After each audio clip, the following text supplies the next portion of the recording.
Good evening. My name is Blankenship, and I'd like to take this opportunity to thank everybody for your time and attention. Space, the final frontier. Week to week, these words ushered in audiences as they thrilled to the adventures of the crew of the Enterprise in all 79 episodes of Gene Roddenberry's legendary Star Trek. At the time, probably these words held more meaning than they do today. After all, we were in the height of the space race. We had just made it to the moon. And because of that, I feel that possibly those words are being taken for granted now.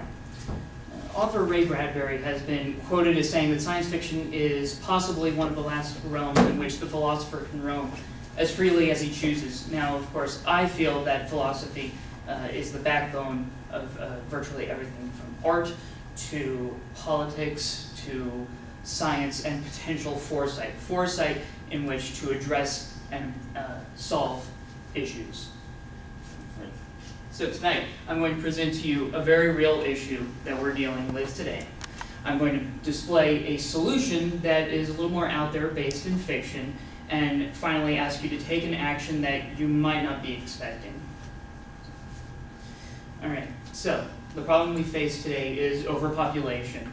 Statistics have already been told today. I'm not going to go into that too much. These are really broad strokes.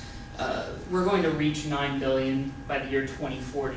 That's going to exceed to 10 billion in 2050.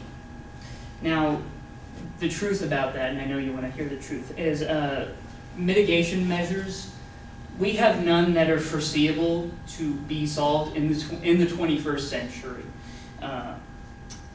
And frankly, what we're trying to present tonight is either too small, it makes too small of an impact, or the reach far exceeds the contemporary. That being said, I'm going to go ahead and also note that the issues that we face as far as food, water, electricity, those are really just symptoms, and you can only treat a symptom for so long. So on that note, let's go to a solution.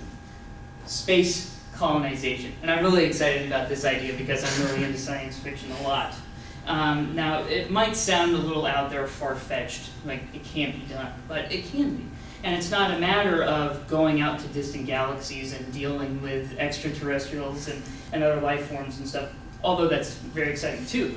But we could be looking at a future of things like terraforming on asteroid clusters and belts near the Earth.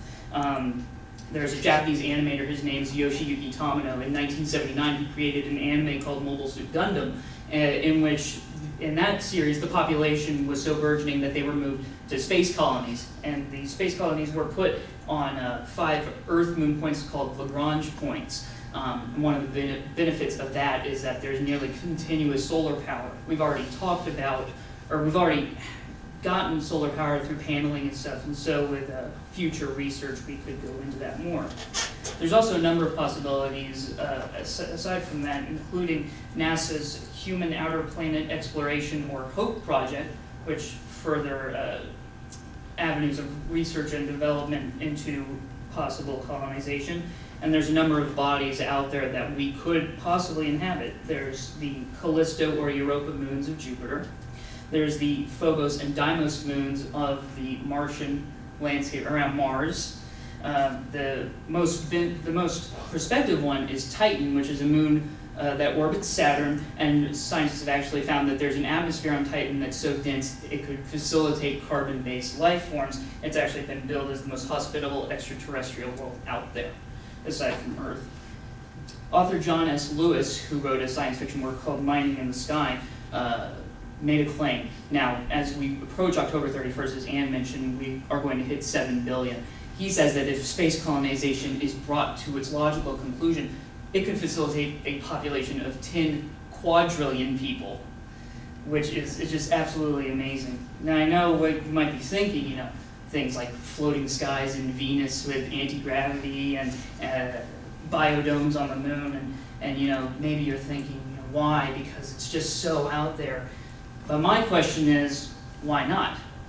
Because science fiction, when you peel back the veil of entertainment and potential absurdity, holds nuclei of truth to them.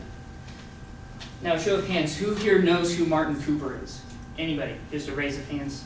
Nobody? That's okay, because you're about to find out. Martin Cooper was a young man who thrilled to Star Trek, as many viewers did at the time. You know, beam me up Scotty, right? Martin Cooper was the inventor of the world's first non-vehicular cell phone. That is to say, the cell phone that wasn't attached to the dash of your car.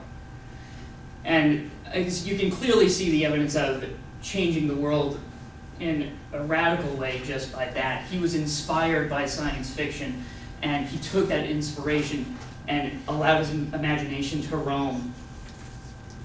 Now, the reality is that our economy is in a way that I can't really say without getting indignant, so I won't.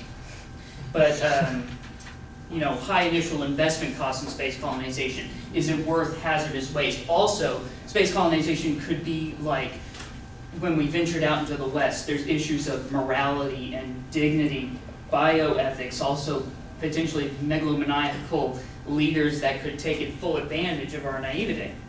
So why even bother at all? Well, the true action that I'm calling for you all tonight is something else.